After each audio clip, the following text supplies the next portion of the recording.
everyone. Welcome to the 10th session with Srinivasan sir. Let's 1 minute.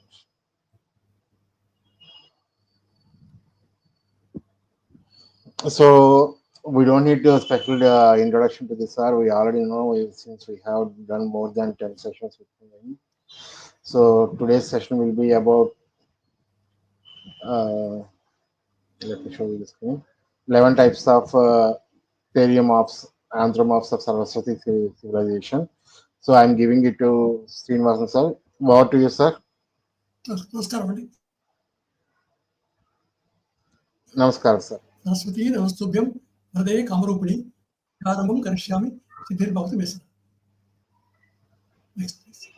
Okay, sir. I will be in the backstage. If you need anything, I will be like every time. Start the slideshow. Yeah. We'll be talking about an extraordinary imaging called theriomorphs. That is, animals being patterned into some kind of a morphing, making it look like a human. It's called anthropomorph. So, anthropological structure. For example, these are the types of copper plates that have been found in the copper ore culture in the Ganga Yamuna basins. It looks like the shape of a ram's curved horns, with the head very blank and with spread legs, like a human being spreading legs. So the pattern is spread legs and horns of a ram. And surprisingly, in an anthropomorph of Shivarajpur, found in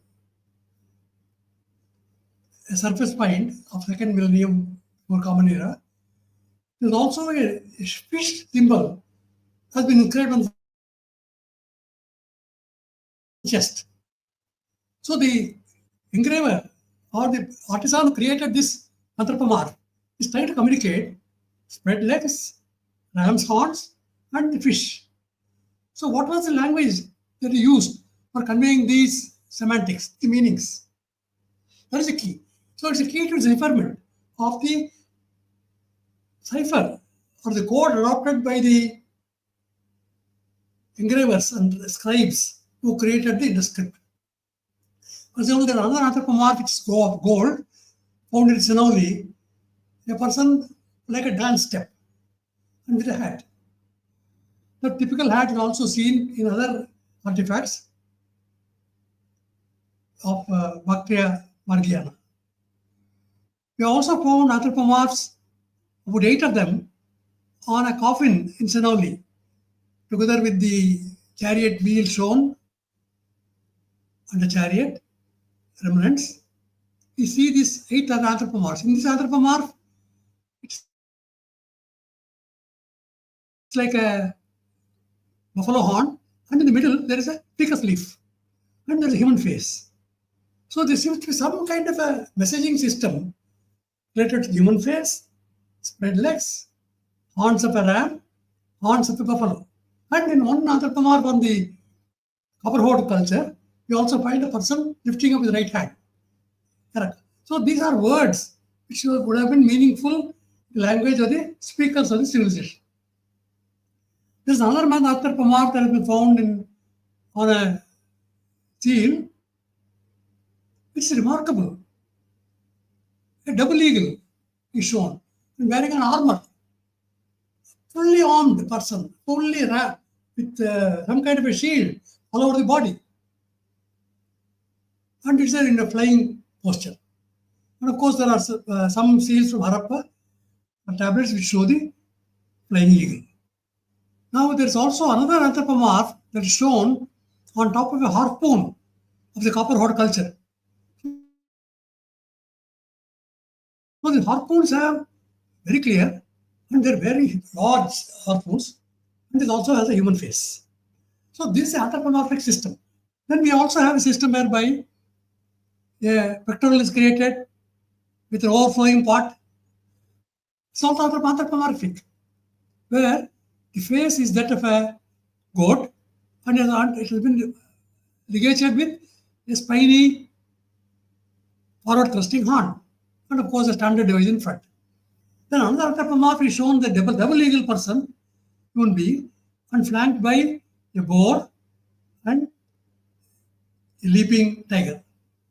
So tiger, boar, double eagle, anthropomorphic. So about almost we can see there are about 11 types of anthropomorphs. For example, one anthropomorph has been found in Shri Gujar, Kari Gujar, where comparable to the Shivrajpur anthropomorph, instead of the fish on the chest, there is a unicorn and also a Brahmi inscription. And on top, the head is now replaced by the head of a boar, like the boar that is shown on the axe anthropomorph, double eagle anthropomorph. So like this, there are a variety of types of anthropomorphs, almost about 11 of them, created to communicate effective semantics. I suggest these are all induscript cipher created by the Milgha artisans who wanted to communicate a messaging. So we'll try to understand the messages of each of these figurative patterns, pictorials, conveyed by this visual language. See, basically the script is visual language. So we cannot ignore the pictorials that are created. We can't just ignore them saying they're cult objects. No, they've got some meaning. Because it is photographed so precisely. The engraver is definitely trying to communicate some messaging. And I suggest they are messages of the Milgha speech. Milgha is Desi Bhasha, guild speech. For example, I have suggested that the anthropomorphs are the copper god or supercargo merchant, metal worker. Then type 3 anthropomorph Shahrajpur is also a supercargo merchant. Then the type anthropomorph of Kari Gujar is also a goldsmith, an ornament goldsmith because the unicorn is there. He's also a gem setter, Kondana, Konda, and bull, Kondana, gem setter. Kundar, Tanu, scribe, metals merchant, maritime trade, because normally this animal is shown in front of a standard device. And itself is a composition of a goat's face linked to a horn. The Sangada is joint parts. Sangada is a dhow, a maritime boat. So a boatman is not to be indicated. Then type 5 is an anthropomorph, is a gold foil of shallow Sinoli. It is a dancing posture. Karana. Karana is a dance posture. Karana is an accountant. Scribe. Karana is trade. So he's a trading accountant. So he's enjoying. He's a dance step. Karana. Karana is a dance step in Bharata's art. Similarly, the anthropomorphs of the coffin lids of Sinoli are also 8 of them. Ashtadhatu. And one of the dhatus is Loha. Pick a sleeve. Loha. Metal, copper, iron, Loha, Lokhanda. As in this anthropomorph 8, M1656 seal, the composition of a goat, young bull, with a spiny forward thrusting horn. Kondana, Konda, young bull. Konda, circular hamlet. Kondana, gem setter, Kundar, turner. The joint parts, Sangada. Then harpoon, we'll come to the harpoon. The engraved harpoons with the face. What's a face? Muha is a face. Muha also is in guard. Or Muha is a furnace produce. Then the another anthropomorph is the double eagle that is shown on the seals here and also on the gold article. Gold and silver from Tepaya here, theriomorph. The fish are theriomorph in front of the bull. So, fish anthropomorph, theriomorphs, these are the types of anthropomorphs where the visual language is seeking to communicate meanings. Next, please.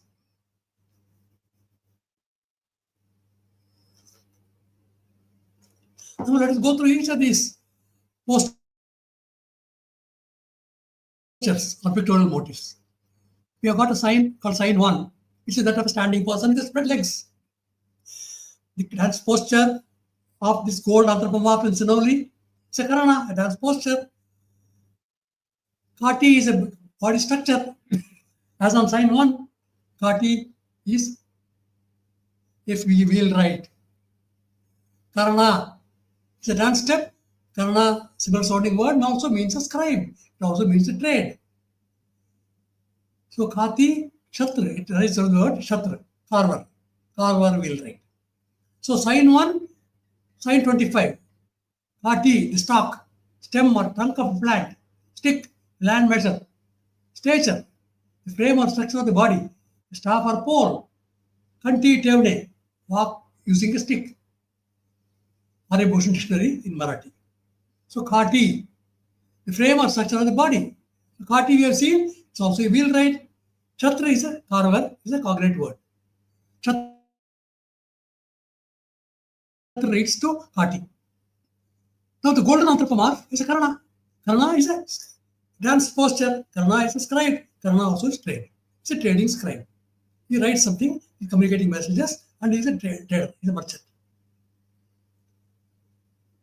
So the dancing posture of the dancing girls we have found in Mohenjo-daro are also visual languages. It's a dance posture. She's in a Karana. And she also holds a bati, a wicker of a lamp. Bati is a furnace. So some related to furnace work, metal work seems to be indicated. The Manohar speech area is also called Arata. According to Bauza and also Sutra evidence.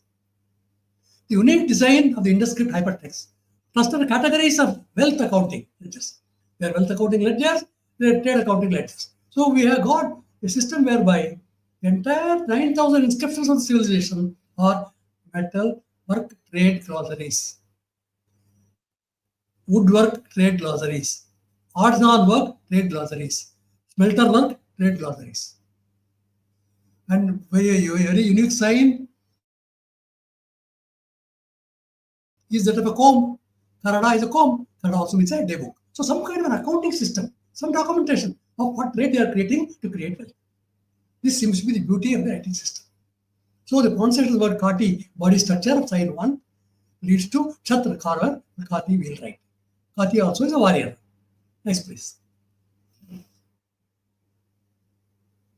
So now we are getting into the words of speech of that time, of the Bronze Age, in this civilization area.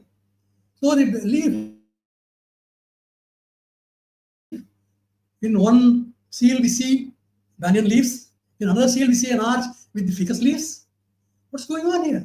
They are saying to communicate something effective. What is the arch? It got a very specific meaning. Then there is a very typical sign that looks like a backbone.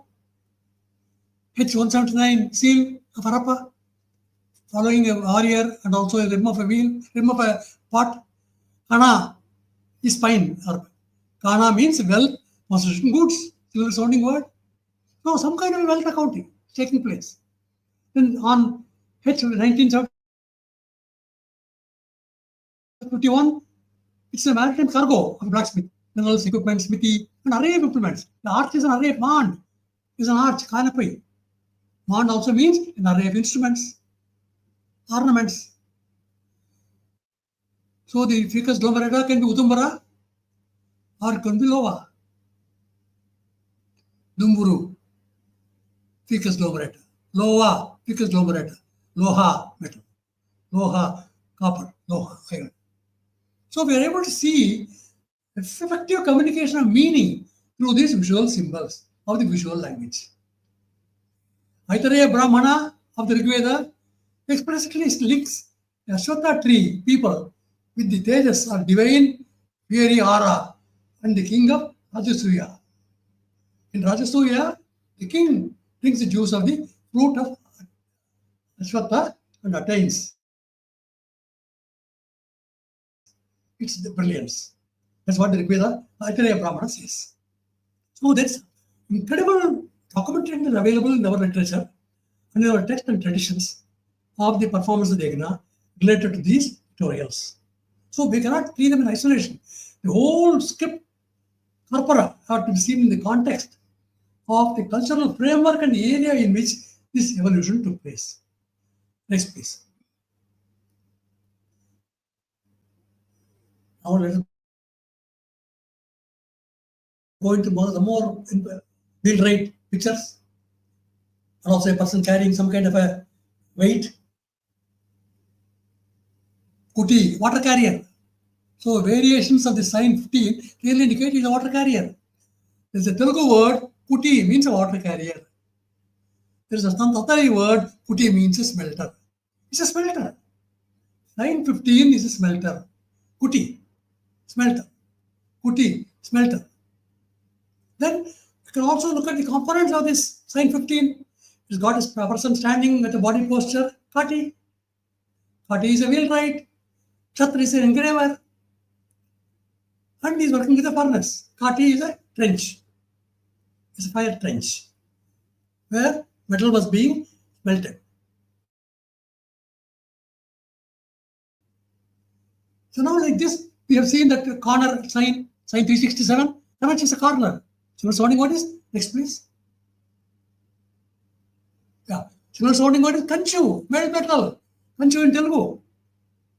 Kanchana, kanchu. Then next is sign 89, it's like a splinter. Sal, splinter. Single sounding word is sal workshop. So, bell metal workshop. So, sign 367 plus sign 89 can be read together as a bell metal workshop. Then sign 87, linear 2 strokes. Dula, 2. In Kashmiri, dul, metal casting, satali. Dula. So, the 2 is not read as a numeral. 2 has to be read as a numeral word. Dula, word. 2. Dul, metal casting. So, it's a metal caster.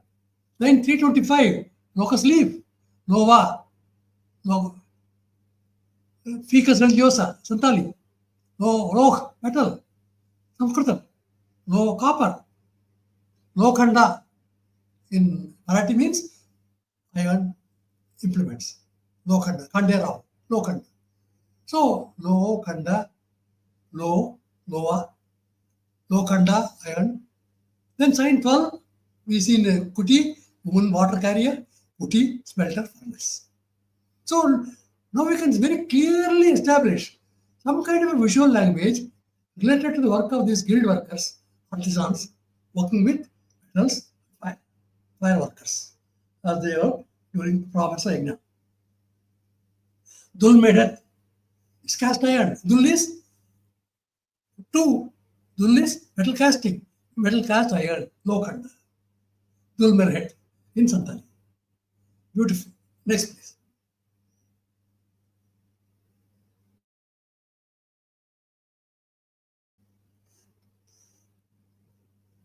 No, these signs did not die.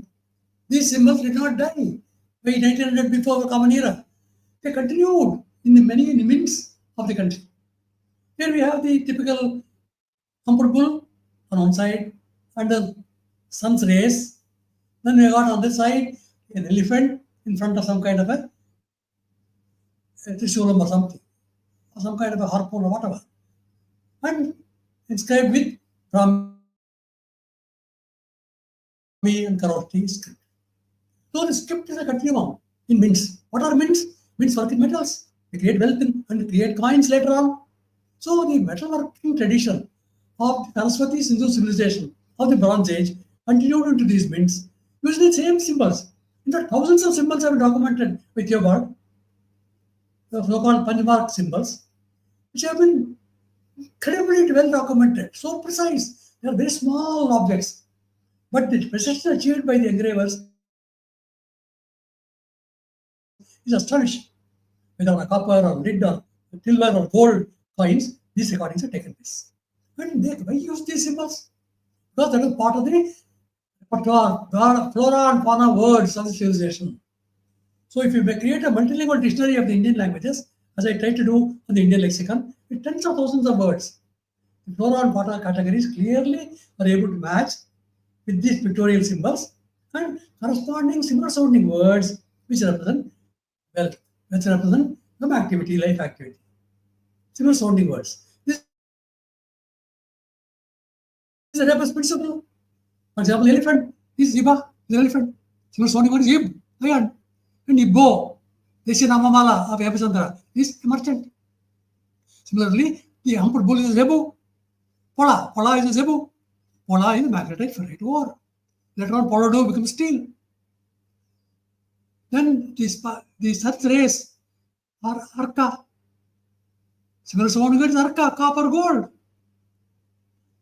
And there's also small little pebbles that are shown. Flowing water. Khanda is flowing water. Khanda is equipment.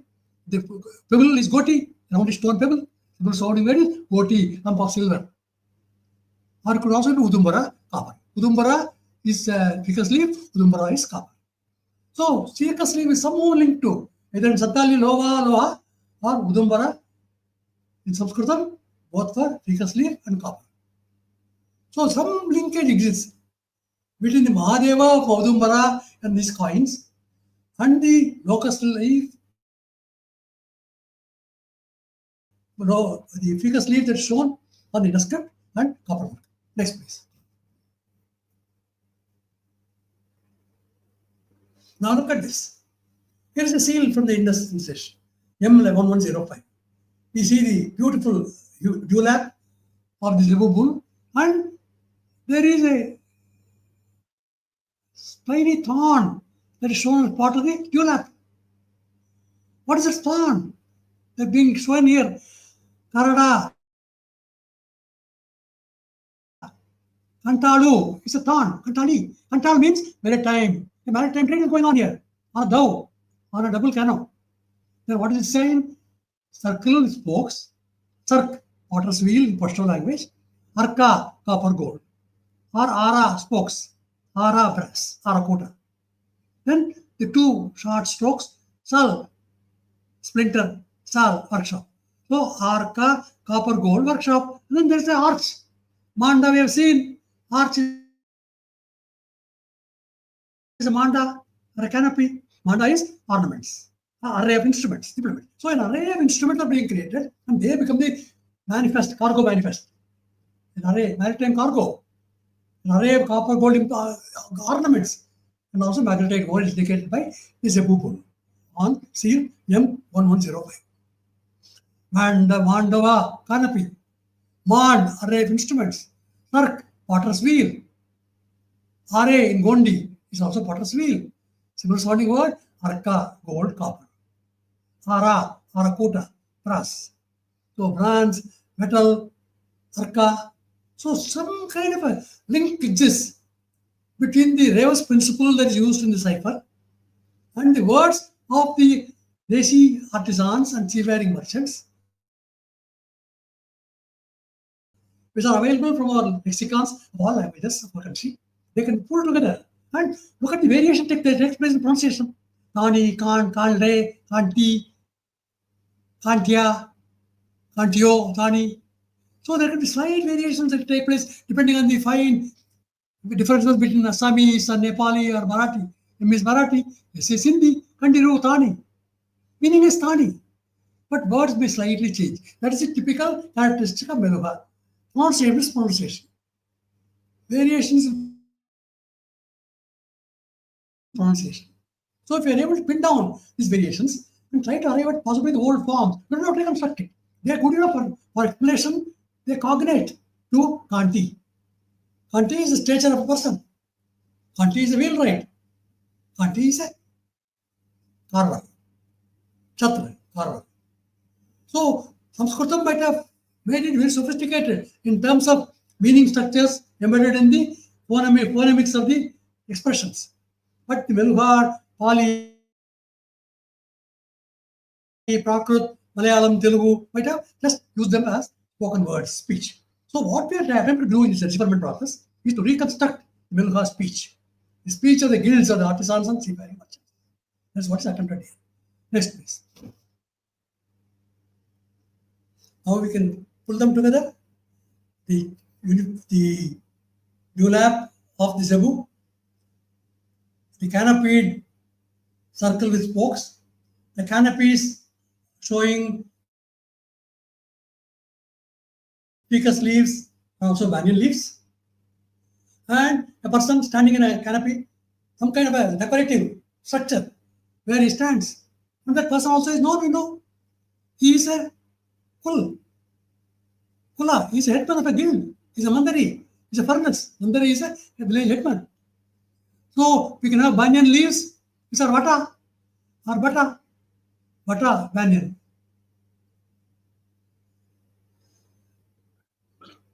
Similar sounding word, batti, kiln, distillery, batti, furnace, batta, kiln. So this clearly seems to signify the banyan leaves arch. Some kind of iron work is taking place in a furnace. They create an array of instruments. Mandio, canopy, arbor. Manda, array of instruments. That's what's going on here. So we see the sign 391, smoked wheel. Then the modification, sign 393 with the splinter and also the arch. So now we can reconstruct the language by using the figurative components, putting a word signifier to each of these graphemes, each of these orthographically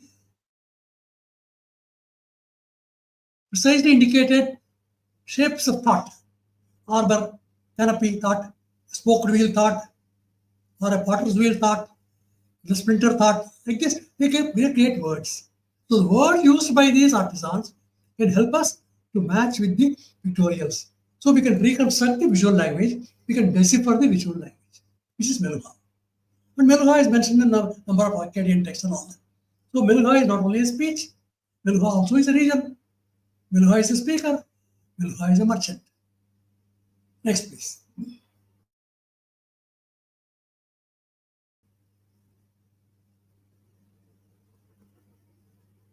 So these are pictures. We have the arch, and we have got variety of animals. In this particular case, Emarkor is shown. Emarkor has got a very specific word. Menda, Emarkor. Medet is iron. Med is iron. Med is copper in Slavic languages. Metalwork, metal. And we have seen the backbone, Kana. Kana is well, goods possessions. And we have seen the structure of a warrior next to the rim of a vessel. Rim of a vessel is Kannada. Kannada is trade. Kannada is accounting. Accounting system says the Tolkapiam, text in Tamil. Kannada. Scribe. Karni Kudu, Telugu. Karnamu. Next, please. Veda is the ram. So anthropomorphs showing the ram's head, ram's arm is Menda. Menda, Mend, Mendet, Santali, metal. Whole language, Undari language. In Slavic languages, Med, copper, iron, metal, copper, iron, metal. Mend, ram, Mendet, iron, copper, metal. Ram or ibex markor, Menda, male sheep. So the sheep category, Menda, Mend, ram. Meadow is a merchant.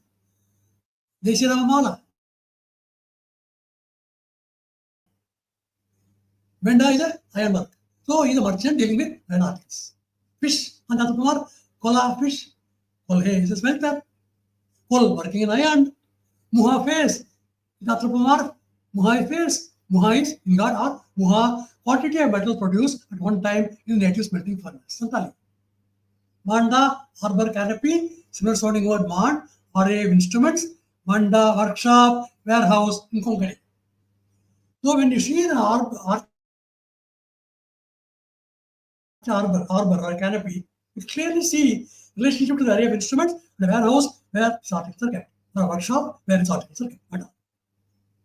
Mandi we call it today in present day languages. So the words undergo slight variations in pronunciation, but the basic semantic core will clearly be brought out. So we can have a semantic Indian lexicon, not alphabetic, semantic. Flora, fauna, objects of economic activity, economic court, trade activity, trade glossaries, bronze age work, copper, lead, zinc, all these words can be identified. Gold, silver, alloys, Bharata is an alloy. Bharata Anche Bande, Marathi. Next.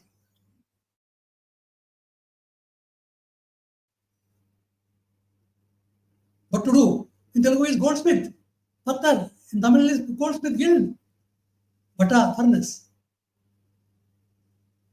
They worship in the temple. So the incredible visual narratives are being documented in these beautiful seals. They are very tiny, but the orthography achieved is absolutely fantastic. Incredible precision. You must thank the people who have created this photographic corpus of 9,000 plus inscriptions in 5 volumes, which enable us to very clearly see the importance of these graphics, the graphical symbols, the field symbols. You can go through it in great lecture. It's 1951 seal, Muha in God. Muha quantity of metal produced at one time. It goes on like this. Next, please. We continue reading of each of these symbols and visual language in almost all the languages of our country with variations of pronunciation. The fellow may be wearing a knot of hair, a stylized headdress. It can be jutta, or it can be gujanta, or it can be tangled hair, it can be mida, it can be a plait of hair. But the communication is very clear. The language spoken by common people, the lingua franca, seem to provide us with a number of words which can be matched. Then it's a question of choice. What precisely matches and continuously correlates with the symbolic representation, the orthography of the shape of the writing system. Symbol, sign. Next, please.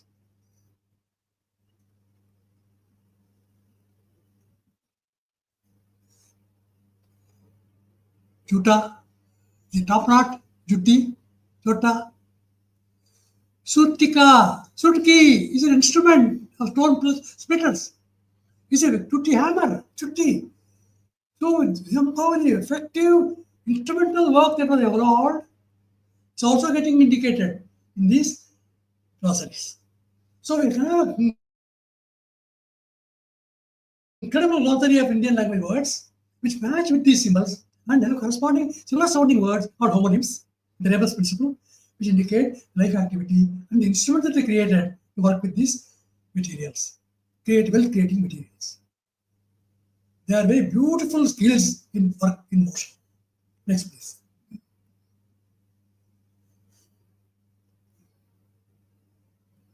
Now look at this. There is a curve, like an arch, that becomes a symbol. A number of signs on metal articles contain this curved semicircular canopy. That becomes a symbol. Manda, array of instruments. So on the instrument itself is recording this curve, sign 312, repeated them. In terms of counts, 2 Dula, 3 Kolmo, 7 Iya, and so on. Iya is Yakku, steel in Telugu. So like the words being communicated through the symbols. So we can now even understand the meaning of just a curved semicircular sign, like sign 312. It's a manda, canopy. It evokes the word canopy. And this symbol canopy is shown on the seals. Symbol showing what is mand, array of instruments. That's why it is shown on instruments. Instruments themselves, copper instruments, bronze instruments, contain these inscriptions. Look at the competence achieved. The engraver is able to engrave on metal itself. Amazing. Pattar is a utterant, a worshipper. Patudu, Pattar is a goldsmith guild. Okay, next please. Odumbara we have seen, the glomerous tree. The Vata we have seen, furnace. Loha we have seen, Udumbara we have seen, Udumbara glomerous fig tree, Udumbara copper. Loha, Ficus glomerata, Loha, copper, metal, iron, Loganda. Next please.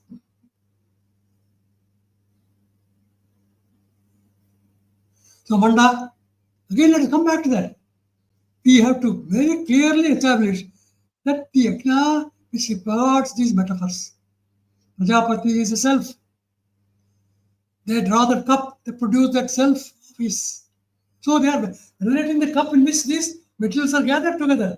The molten metals gathered from a furnace. Fire altar, sacred fire altar. We draw it into the cup. The cup becomes the amshu. Amsha in ancha, anchu in Hungarian means iron. Some metallic work. Anchoti.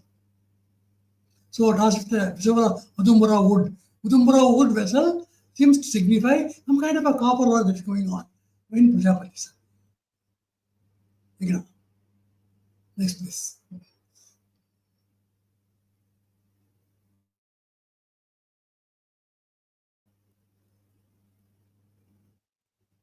So Udumbaras are described in Puranas in great detail.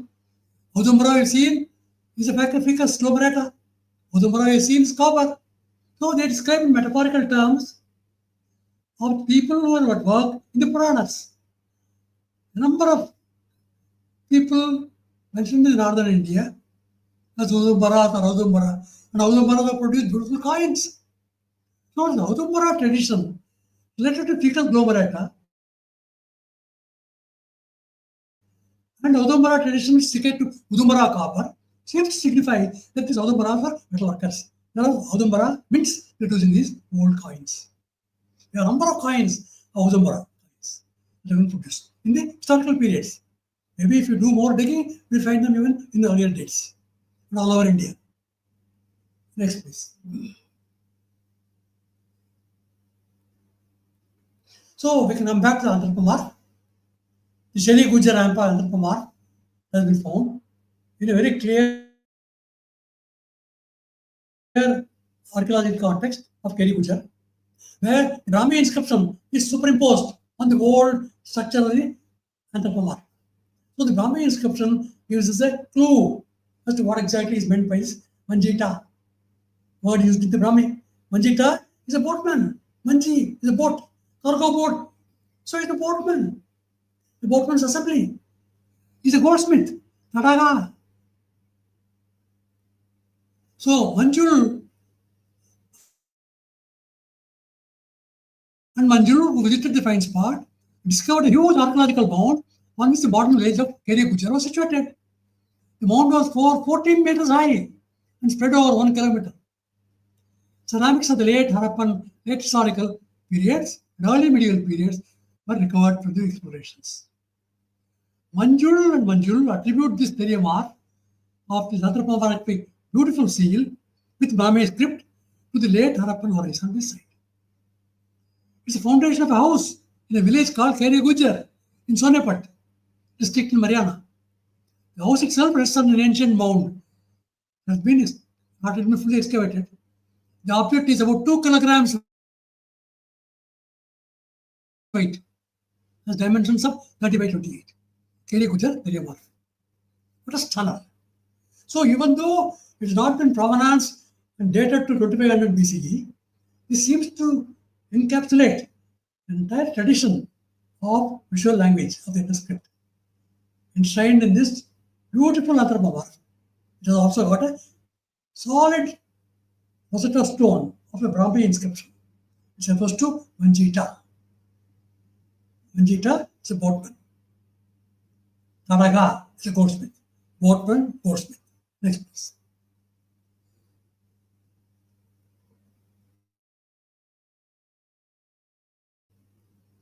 Now look at the pictures of the anthropomorphs. Yuvrajpur, copper ore culture, and a number of places where sevenfold, most of the places are in the Ganga basin, Yamuna basin. And of course, the anthropomorph is also found in Lothal. SRO records it. It's a broken piece. And a similar piece is also used in later inscriptions by Dhruva.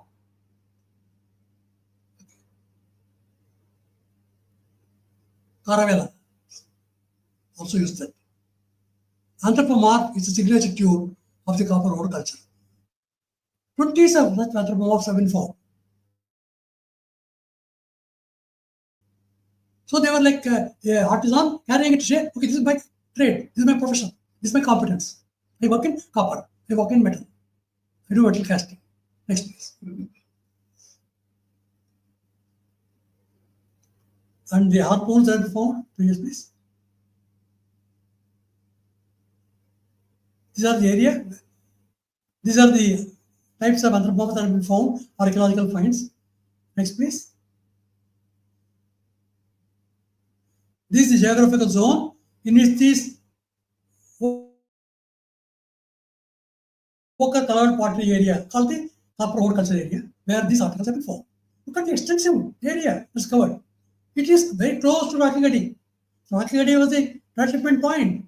It's the capital of the civilization.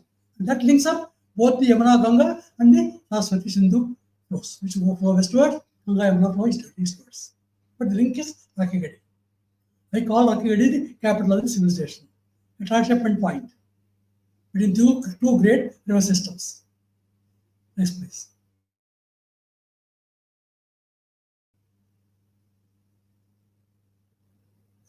So these are the another maps which show where the copper ore symbols have been found all over India, and the places where the copper ore myriamorphs, anthropomorphs have been found, similar to, comparable to the archaeological sites which relate to the metalwork.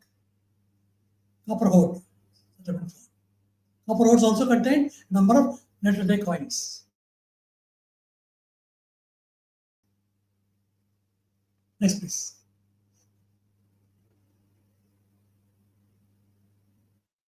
Look at this. Shavrajpur is in a village where a metal work roof temple has been found on the banks of the Ganga. A stunning metallic ceiling of Shivarajpur temple. Look at the roof. It's made of metal, copper plates, and pictures of the divinities and beautiful sculpted metalwork. The Shivarajpur had a bronze anthropomorph with the fish sign as we have seen on the banks of the Ganga. A number of metallic figurines have been found, venerating the great work done by our ancestors in the Bronze Age. This beauty of the civilization, which extends from the Ganga basin of Shivarajpur near Gorakhpur, right up to Anatolia, near Caspian Sea in Europe. It's just amazing. Enterprising entrepreneurs, enterprising ancestors, they are our Pitrus. Shivarajpur temple, engraved in a copper roof. Engravings. Next, please. Now we can see how we can interpret the beautiful pectoral called M1656 of Mohenjo-daro. We have seen Harappa with circular hamlets, circular working platforms. Konda, this circular hamlet. Konda is a young bull, a shown unicorn. Unicorn wears a kantala, a double sack. Kantala means a maritime boat. Kantala also is a churning container, as seen on the standard device. The standard device has two parts. Top part, lathe, bottom part, container. So lathe is Kunda, Kundana, gem setter, Kundar, turner, Kunda. Moja village, circular hamlet village. Bottom portion, Kantar, churning container. Then the joining of parts is called Sangada. Joined parts. Sangada is Sangadam. Sangadio in Gujarati, Sangadam in Malayalam. Jangada, Sangada, Jangad in Portuguese. In Tamil, Malayalam, that refers to a dhow, maritime boat, catamaran. Look at this. The treasure god, Jangadio, is the unicorn, who is a Singi, Singin, spiny forward thrusting horn. Singi is ornamented gold. And the neck, which is indicated, is Melaka. Melaka is a company, a guild, a corporation. Copper Gold Corporation. Arka, Melka. Sinkin, Melka, ornament gold, Melka. So this is how we can see how the Lokanda, the overflowing part, Low is overflowing, Kanda is part. Kanda is fire altar, sacred fire altar. Lokanda or Lokanda combined word is iron, metals, iron, and a raw. Lokanda. And the instruments in Satali. So we have now a clear enunciation. For example, the thigh of the unicorn is shown. Tangi, the thigh. Tanka, the coin. Tankasala is a mint. So it's a mint that is in operation in this circular hamlet village. Metalwork in mint. That is the beauty of the induscript. Next, please.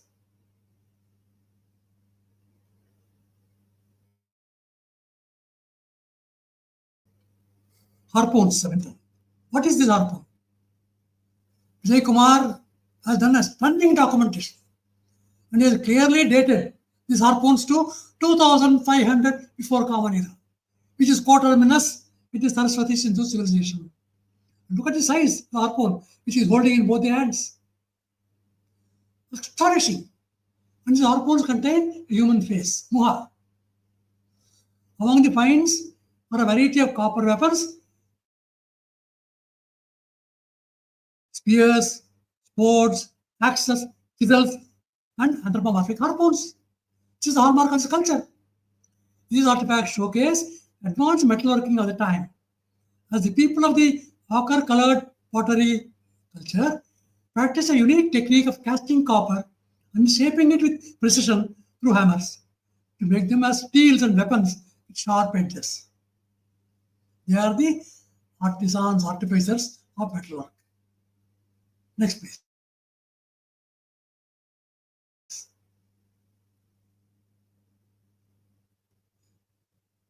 In the Indian Journal of Archaeology, he has reported these finds. Same symbol, circle, spoked wheel. Harpoon is a hawk spear, sharp prongs. Manta, in Tamil. Manda is a warehouse or workshop. Manda also can be canopy. Manda is an array of instruments. So that's what the symbol of the harpoon signifies. Early Harappan period of pottery from Kunal contains a spoked wheel symbol. Now they are of great importance related to the life activity of these artificers. Next, please. Now look at this in greater detail. The face on the harpoon. Muha is the face. Muha is furnace produce. Muha is ingot. Manta is skull. Manda is head. Mande. Manda. Manda we have seen also means a workshop in Konkani language. It's a warehouse in Konkani language. Manda. Manda can be head. Manda can also be harpoon. Manda also can be a warehouse or workshop. Next, please. Now, this harpoon is being used to spear an animal on a seal. So that means the person is trying to communicate information about the manda and the muha, and the man is kicking the animal. Kolsa is a kick in Santal language. Kol is working in iron. So is a blacksmith working in iron and smelting iron using this manta. Or it can also be a kunta. Kunta is also spear. Kunda is a turner. Kunda is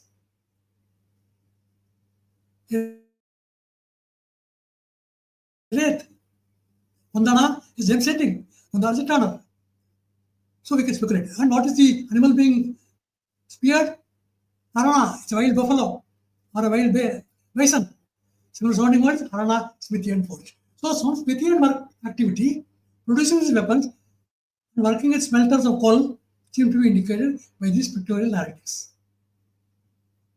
Lakanjadoro, which has not been fully documented in the pictorial corpus, but has been recorded very well as a provenance. And unprovenance are specified. from Hyderabad. Next, please. Now we can see that beauty of the eagle-headed anthropomorph. It's a masterpiece. A silver gilt shaft hole axe. It's a relief sculpture, 3 dimensions. Expertly cast and gilded with foil. Represents a bird-headed hero grappling with a wild boar and a winged tiger. Winged tiger with golden plates. The idea of the heroic bird-headed creature is that of a Sena Chiti we have seen, the hawk in the Rigveda and Satapatha Brahmana and the Samsa Sutras. That Sena is a scribe, Kayastha. Sena is also a thunderbolt. He is a thunderbolt maker. He becomes powerful. He is the Gandha Berunda in Indian tradition. And the jumping tiger, Kul, Kula, headman of a guild, all working in iron, jumping, Chal, jump, Chalika, village of artisans. Now another bronze article has been shown, a tiger kissing a boar. So he's clearly trying to communicate the visual language of the Kul, tiger, Kula, working in iron, and Buddy, boar, Buddy, worker in wooden iron, wooden metal. So a powerful double-headed eagle working with smelters of the tiger and working with wood and iron in the boar body. Next, please. Let's go into it in greater detail. Get the beautiful provenance of the recorded shaft hole axe, which is now in the Metropolitan Museum of Art. Sena, you have seen, Sena Asani is thunderbolt. Eagle, Sena is a scribe, a Kayastha. In Pashto language, Ahan, iron, Ahangar. In Pashto and Kashmiri means a blacksmith, Ahangar. There are 2 of them, 2 bird-headed, 2 eagles, Dul, Dula, 2, Dul, metal caster, thunderbolt. Bull tiger, Kula headman, Kul working in iron, Kul hair smelter. Baria, merchant. Buddy, iron woodworker. Kula tiger, Kul working iron. Kola Pandi.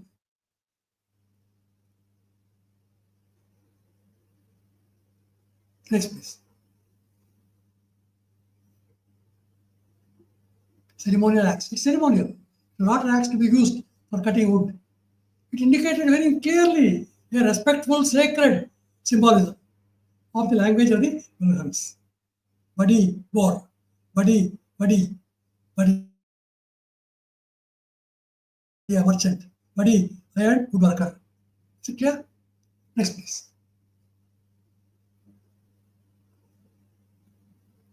Now we can come back to where we started. You can see the Sharajpur anthropomorph with horns of a markhor or a ram, Menda. Fish is Aya. Ayas, alloy metal. Kara is a ironsmith. Kara is hands. Kara. So Ayas plus hands. Menda, horn. Then the spread legs. Karadika in Avastan is in Atharva Veda means spread legs in a dual word. Kaldaka is a scribe. Kaldaka is a steerman, a boatman. Next, please. Now we can see why that circle is then locked into the throat of the unicorn, unknown seal, M712. Why is it shown on its throat? Melka is throat. Melka is a company, copper company, ornament gold company. So he's trying to communicate with the face of a goat, the spiny thrusting horn, and the kara ear, and the sark spoked wheel. That is a Melaka company of what company? Ornament Gold Company, Copper Gold Company, Kannada gem setting company, and having a pannier, a double sack on the shoulder to indicate that he is a maritime boatman. This is Sangadam, a treasure guard, carrying the articles mentioned in the top of the script: Kancha, Kanach, Corner, Kanchu, Bell Metal, Telugu, Sal, Splinter, Sal, Workshop. 3 is Kolmo. Kolimi is a smithy and forge in Telugu, Kannada. So smithy and forge, Bell Metal Workshop, and Copper Company, Ornament Gold Company, indulge in maritime trade and all. Next please. Melaka, look at the words. Knows all the languages of our country. Melaka means a throat in Kurku. Melaka means Mela is a meeting in Katha Sagara, Pachatantra. Mela in Prakrit means a meeting. Hela, crowd. Mela, Kumbh. What is Mela? People getting together. A fair, a task, an agreement, a company. Melu, a congregation, a fair. Melak in Garwadi is a collection. A group of people. Mela is a market fair, in a market, an assembly, a meadow, Melu, Mela. So the company, guild, a group of people working together on the same type of activity, working together in harmony, like the Asuras Devas working together with the churning rod, churning with the Kantala, churning vessel, single sounding word, and tar, maritime boat. This is symbolism of the spoked wheel on the neck of the unicorn. Next please. Now we can see the contrast between the Shri Gujar anthropomorph and the Shavrajpur anthropomorph. Shavrajpur anthropomorph shows only the fish. That's where he started. Yes, alloy metal. Now he has become so sophisticated. He's become a boatman, he's become a maritime merchant, he has become a gem setter, and he's able to write in Brahmi. In Brahmi, he inscribes. What is written? Manjita. Next, please.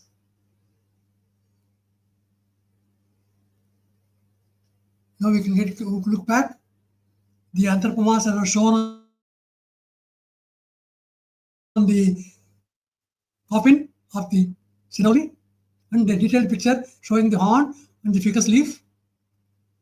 8 anthropomorphs are shown on the coffin. Ashtadhatu, 8 metals they are working on. Typically, famous is Loha, Audumbaras. Next, please.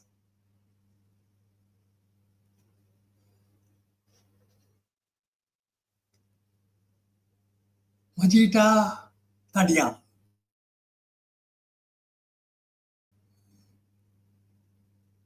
What it reads in Brahmi. Meadow Karana, Majita Tadaya.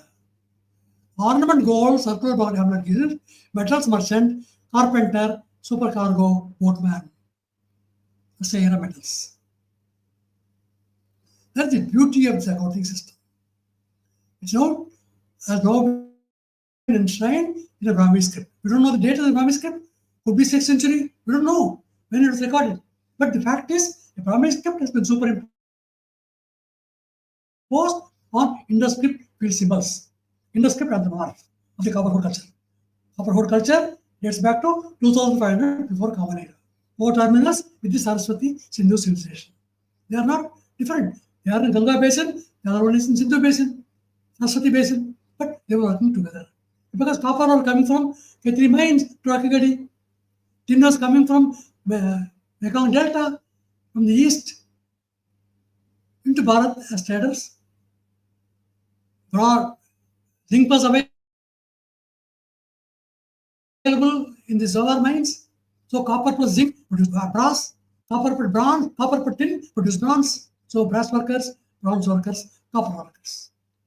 They constituted this people who are working as boatmen carrying this material for maritime trade, long distance trade. This boat was capable of traveling on oceans, Persian Gulf, Arabian Sea, Red Sea, Suez Canal. Next, please.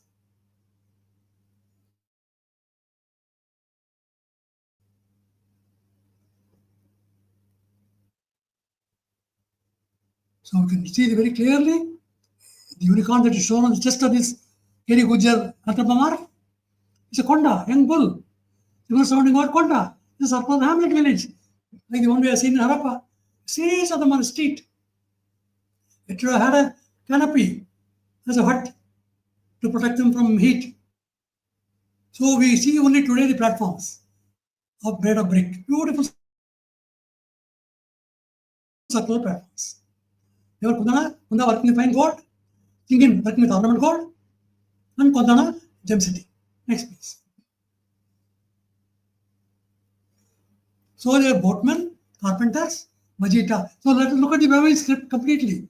Samnya symbol. First line. Kima Jita of Majita. Nadia. Nadia. Nadaga. That could be Nadia. Nadaga. Nadia means a shore of a river. Nadaga means a goldsmith. Next, please. Manji is a cargo boat. Manjita. Keri Gujar. This is the mount, and there is a very beautiful palace, a golden city, a Swarnaprastha, Sonapat. So Sonapat, why was it called Sonapat? Because that was creating wealth for the country. Later on, they moved to Hastinapura.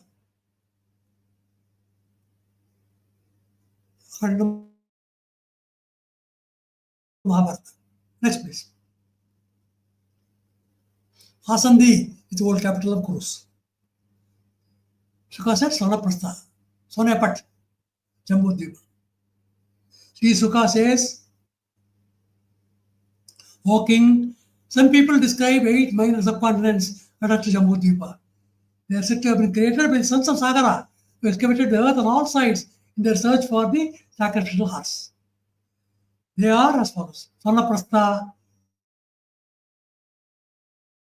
Andhra Shukla, Avartana, Ramanaka, Andhra Harina, Panchajanya. Panchajanya becomes the bow of Arjuna. Panchajanya. Next, please. Tatrapadu, Tadaga, Tattavadu, Tattar, Grass worker, Atera, Rero, grass worker.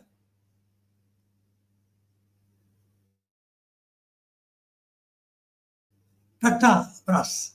Tattar in Japanese is a furnace. Just amazing.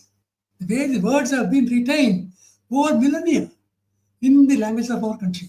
In Punjabi, in Sindhi, Prakrit, Nepali, onomatopic. Tatta. Tatta also can be a seashore. Tadaga is a goldsmith.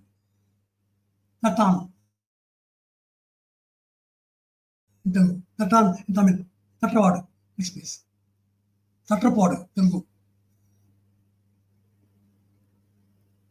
Now we see the consistency and persistence of the symbol of the bow and arrow. Kanda is arrow. Kandera is a cast of bow makers, arrow makers. Kanda is equipment, tools, pots and pans, metalware. Santali. This is Harishenasya coin of the later years. Ram inscript with induscript carvings. Next, please. Now, more details on the coin, which also show some additional symbols, including a swastika. Swastika we have seen is from Zavarma, and swastika is Jasta, Sattva, Sink, Sattva, very essence.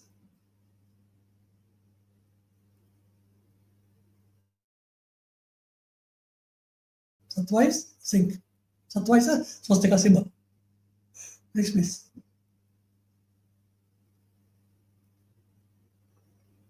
Now we can see why fish is shown on this famous part. Susa part. Susa, it was found. It is the Louvre Museum. It contains induscript graphemes. A fish under flowing water. Fish is air, Kanda is water, I is Kanda, iron material. And this pot contains a number of materials. Number of pot metalware. They've all been documented in the Louvre Museum. They all contain induscript graphemes. This is how the decipherment has got to be consistent across the variety of objects and across the region where these symbols have been used. A visual language can be clearly understood in the archaeological context, in the context in which the materials have been found with inscriptions or even seals have been found in the Susa. Next, please.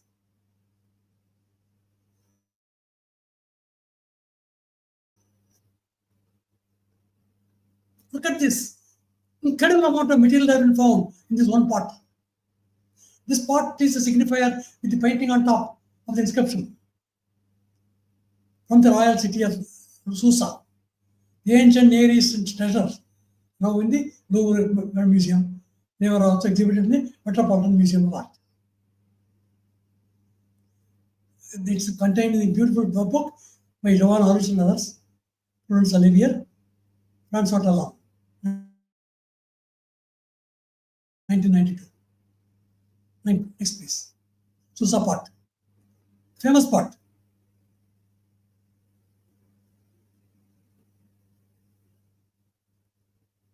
Look at this lady. Elamite lady, a spinner. What is she spinning? She is in front of a small little table with a fish on top and some globules on top. You have seen the globules or goti, pebbles. Goti is silver. Right ore. It is gold braid.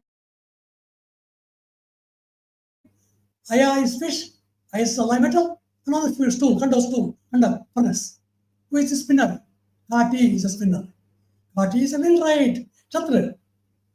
So a wheelwright working with Aya alloy metal and goti silver in a furnace Kanda. She is working on a small platform, sitting on a platform, Peter. And there is a person with a fan, fanning her, a great lady. Spindle lady is the Louvre Museum, bitumen compound. Next, please. Look at the pictorials. Beautiful. Next, please. Now we can see why the fish is so important. Fish gets a variety of variations in ligatures. They don't relate to just a gem or a shining thing. No. They are alloy metal and specific work being done on the alloy metal. Specific products being produced out of the alloy metal. And work being done in a mint. Work being done in a musha crucible. A cover. Musha is a cover. Musha is a crucible. And then 4 strokes as a circumscript. Ganda. Equipment. Yes, metal equipment. Then fish together with a bird, a black drango. Poladu in Telugu, it's a black drango. What's not poladu? Poladu is steel, pollard. Steel and alloy metal. Together become sign 68-64. Fish plus alloy metal. Fish metal, poladu. Poladu, alloy metal plus steel. There is also a bat that is shown. And there is a composition that is shown in sign 418. Number of graphemes are joined together. A kuti carrier, kuti water carrier, kuti smelter, with a harrow, mended, iron work. Then a small little rim of a vessel, Kannada scribe, accounting, Kannada trade, and then small little pebble on top, kuti. So like this, combinations of graphemes are so precisely orthographed. Then here there's a sign 82, which shows a duck, Vartaka. Vartaka is a duck, Vartaka is a merchant. Vartakodu. This is how the entire symbol of visual languages can be very clearly understood in the context in which the spoken language of these Meluha speakers can be identified. We can create a trade glossary of the Bronze Age using our lexical repertoires. As I told you, Gujarati alone has got 8 volumes of dictionaries. Mundarika has got 14 volumes of Encyclopedia Mundarika. 4 volumes, 5 volumes, Tamil, Malayalam. So we got incredible amount of material. Asian Amamala of the Hemachandra, and Pali lexicon, Prakrit lexicons. They're all available to us. Vedic lexicon is available. You can pull them together. Create a flora and fauna dictionary, matching with the grapheme words and similar sounding words related to life. We can create an economic court of the Bronze Age from the 4th millennium before Common Era. It's possible. Next please. So sign 39 is fish, simple. Ayas fish, aya, iron, ayas alloy metal. Sign 60 is sign 59 plus a circumscript of 4. Ganda is 4, Ganda implements, so alloy metal implements. Sign 61 is sign 59 plus the raised platform. The circumscript of hero is 4 strokes. So Ganda implements, alloy metal, raised platform like the lady sitting there, Manda. Manda warehouse, Manda ornaments. Okay? Next please. Now we have seen fish at the black drango. The split parenthesis. Split parenthesis is an oval-shaped one in God. Broken up becomes the left parenthesis, right parenthesis, like a lozenge. Muh in God is shaped like the parenthesis. Muha is quantity of metal produced. So when you put a parenthesis and put within it the alloy metal fish and the steel, which means another output of alloy metal and steel. That's what sign 64, 63, 60, 65. Next please. We can continue. The 4 strokes added to the fish, they are like fins. Kambata is a fin. Kamata is a mint. Kamatamu. Kambatam in Telugu. In Tamil. Kamata in Kannada. Kamati, Kainer. You can go on. Reading each of the graphemes so precisely orthographed. You can't ignore them. You can't treat them all as fish and then say, oh, we have to decode it. No. We have to explain a very single stroke on the writing system. Next please. More strokes. Sign 70. The fish now gets a small little notch. Kanda is the notch. So now sounding word is Kanda implements. So alloy metal implements is signified by sign 70. Next please.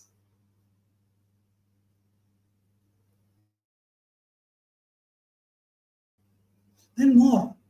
They get circumscript of 4. Then a slash. You can see the slash. You can read the slash. Dhala is a slash. Stroke, slope. Or it can also be a kamari, declivity. Kamari is working of a blacksmith. Dhala ko is a large metal ingot. So alloy metal, large metal ingot is signified by the sign 72. And metal implements made of this sign 73. Next please.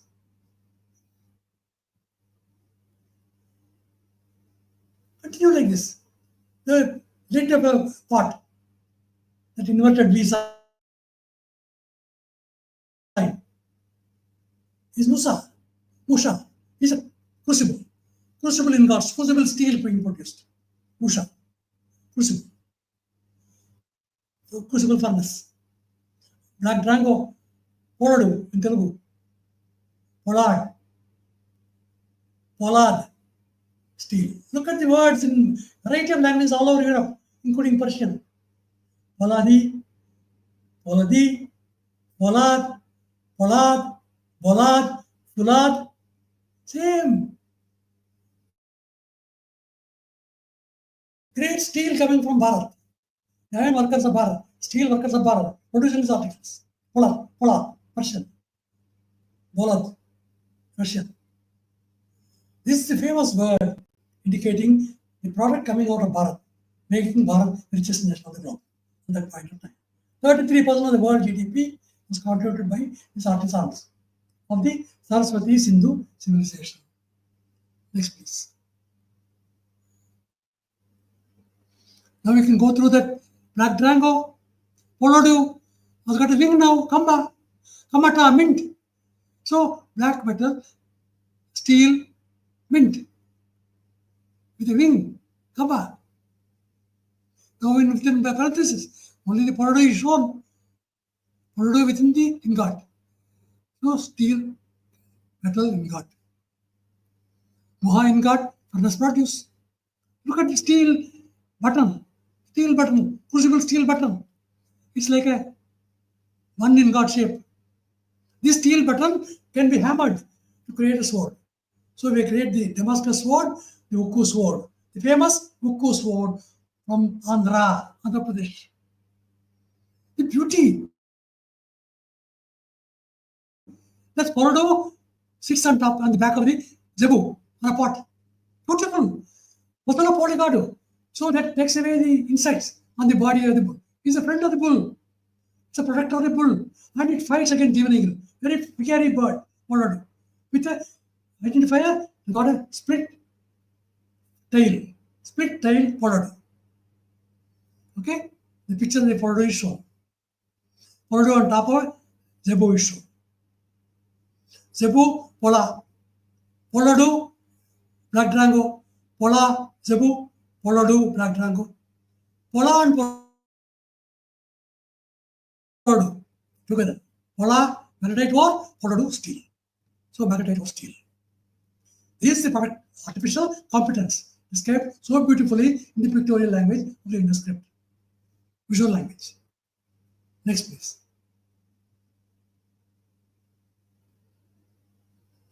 Now we can head back to the incredible number of anthropomorphs, incredible number of harpoons that have been found in the ochre-covered pottery range, Mainpuri,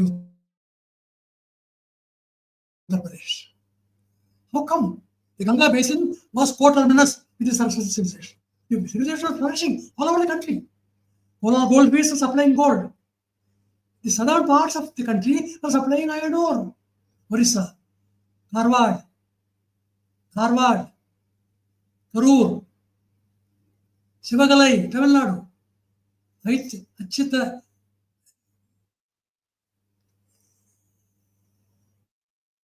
the Tamrapandi river basin. They were supplying the materials. So India was a united country. The Beluga speech was a united language country. Spragbund, a language union, where people of various parts of the country were assembling together, creating a guild pattern of work, industrial scale activity, working with copper, working with zinc, trading in tin, coming from the eastern part of the tin belt of the globe, the Mekong Delta, and trading it all over Europe. A transition, Bronze Age has begun. The Bronze Age, co-terminus with the Iron Age. Next, please. The harpoon, 4 foot long, 4 feet long. Just amazing. The type of competence that was achieved by these metal workers. There would have been some kind of lead or other materials that have been alloyed to create this hardness of a harpoon. It is a weapon. It could be effectively used. And of course, the weapon also is shown on seals of the induscript. It's a beauty. Anta is a harpoon. It can also be a kunta, kuntamo. Kuntamo in Telugu is a sword, is a spear. Kunda is eternal. Kundan is a fine gold worker. Next, please.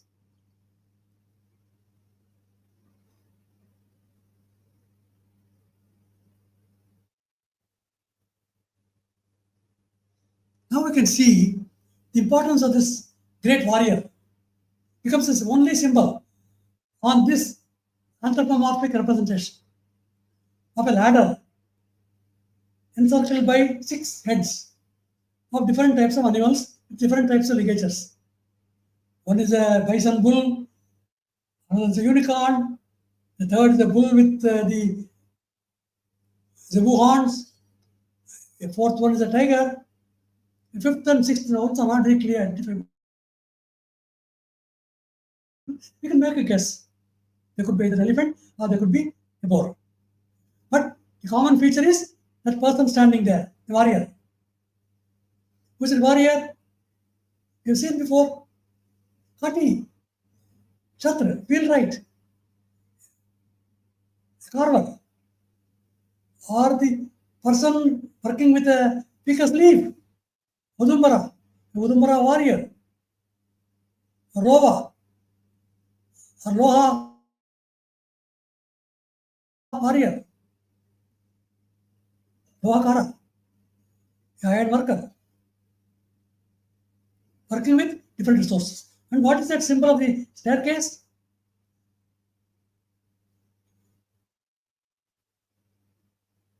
What is the symbol of the staircase? Next, please.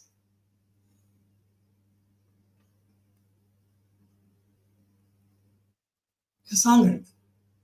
A body, different bodies are joined together to create that imagery of 6 bodies joined together. Sangada. So maritime work is going on. It's like a chain. It's like a ladder. The Kadi is a chain. Or is a hook. Or it could be shutter. Sangada, Shetri. Next, please.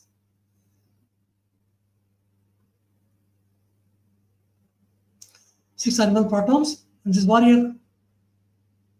Something like a treasure guard.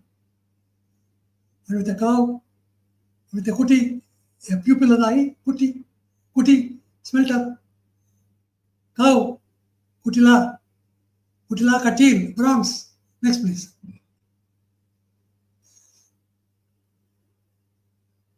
Now you can see the office of the treasurer.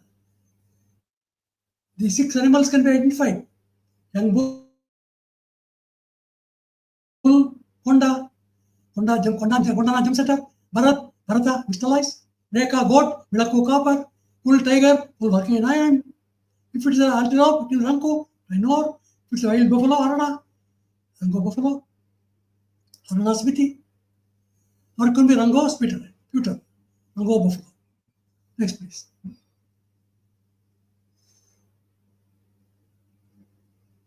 These are the same colored representations of the same seal. Next, please. Bata warrior, Bata furnace. It could be a hunter, Kautilika, Kutila, Kastira, copper, pewter, brass, 8 parts copper, 2 parts tin, Katil, Kutila. Next, please.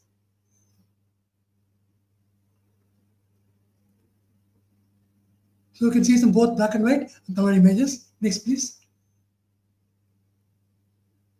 Shetty. Shady is a ladder. Shady is a troop. A territory.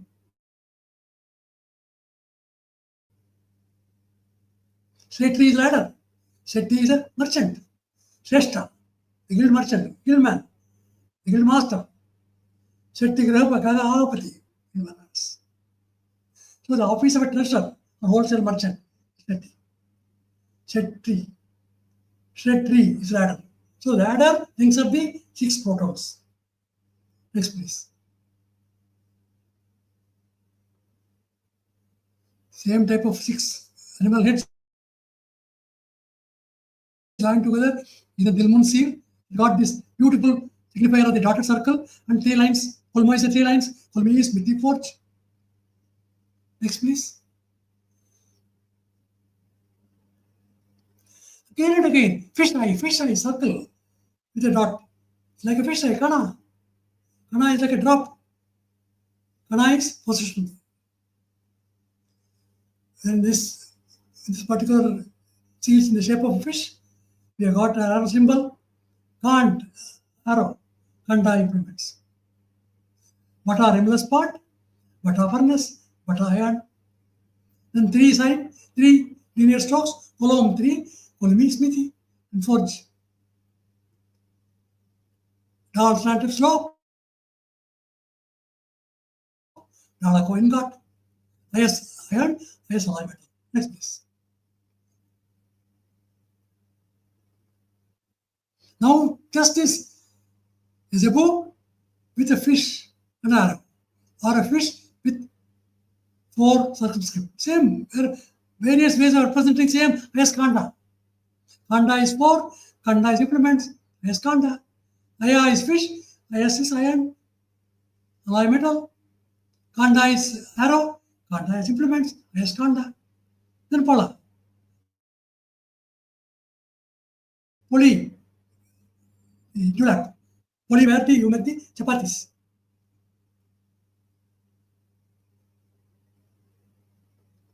Next please.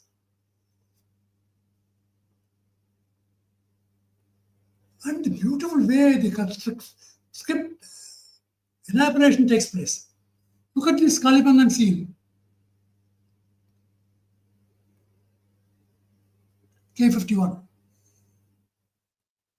A fish like ligature of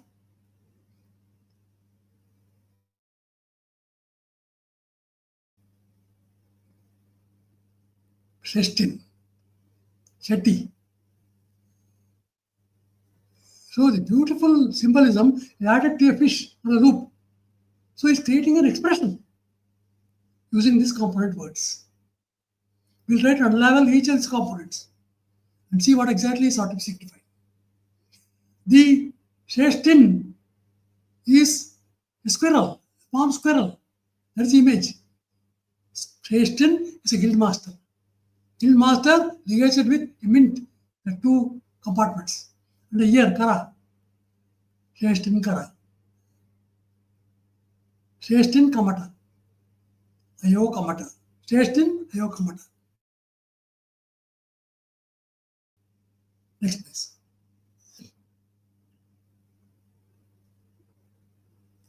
Now another picture, it shows a big man with a raised hand and a marker of the human face and a unicorn looking up to him, and then a fish sign in the field. What are all these signifiers? Manavali seal impression. So precise. Such incredible orthography achieved in small space. Next please. It's a trade gallery of the induscript. You can unravel each of the symbols. 9,000 scripts are there with about 5 symbols each, 45,000 symbol documentation, trade gallery.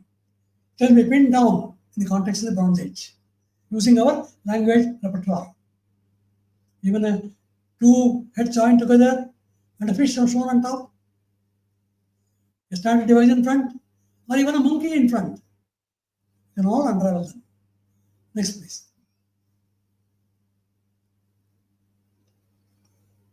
This is the beauty of the visual language. Variety of visual symbols are shown. It's just picking up on only the script sign on top is meaningless. It's got to be read in the total context of the unit of messaging. The symbol, the script, seal, or a tablet is a unit of information. That unit of information must be read incompletely. Otherwise, the decipherment is not complete. Next, please. The 2-headed eagle on a symbol on a temple in Taksha.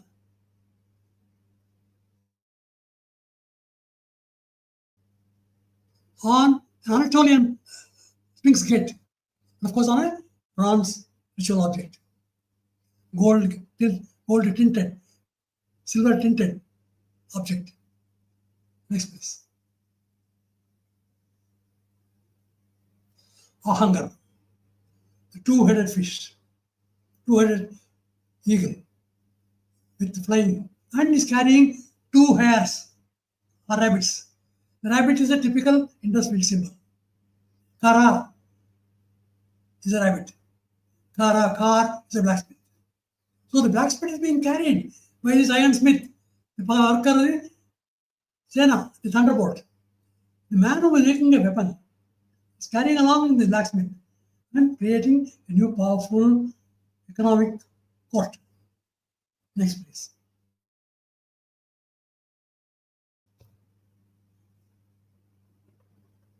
Economic court. Asani, thunderbolt. Asani, Chena, Chiti, Ahan, Ahangar. 200 eagle. Next, please. Sena is a Kayastha. Sena is a Kayastha. He is a man belonging to the scriptural caste. He is a scribe. He was created in the script civilization. He is an Ahangar. He is a smith. He is a weapon maker. He is an armorer. He is a powerful person. Ahangar. He makes thunderbolt. Vajra. Next, please. He is like Indra.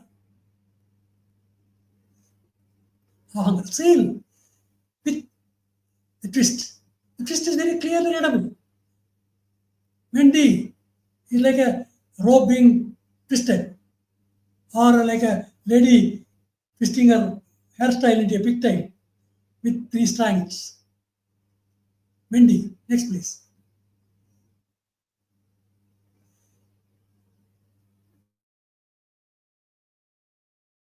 Carrying 2 snakes. Snake is a funny. Next please. Money, merchant, market. Phoenicians. You can see the seal of the induscript. The yaraka, the wing of the eagle. The claws that hold the crab. Thunderbolt. You can read through it in all the languages of our country. The imagery. Next, please. The seal from Anatolia. Next, please. The seals from Harappa, Central Asia. Then Tepeya here. Next, please. It also goes to the elephant. Sir, the presentation is completed. This is the last slide. You are not clearly arrived at.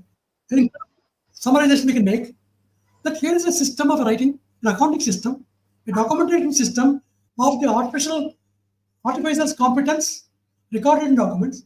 The Bronze Age new terms are invented when they're working with metals, minerals, alloying them together to create brass, bronze, and so on. Iron becoming steel with the addition of carbon. All this documentation results in the induscript corpora. So we now have an incredible documentation which can rewrite the economic history of our country of the 3rd millennium before Common Era. That's a certainty. So we can guarantee that this induscript can be deciphered. We can guarantee that this induscript is related to the repertoire of hundreds of thousands of words in all our languages, which can be pulled together to link with the bird, the flora and fauna of the civilization represented in symbols and economic code. That's it. Namaskar. Thank you very much, sir. We really enjoyed your presentation today. We will schedule another session with you again on next Saturday. Thank you very much for giving your presentation and your sharing your wonderful knowledge with us. So viewers, please subscribe to the channel and also share with your friends. I hope you enjoy the stream. So please like the stream. And that's all for this week. Have a great day and let's meet again in the next week.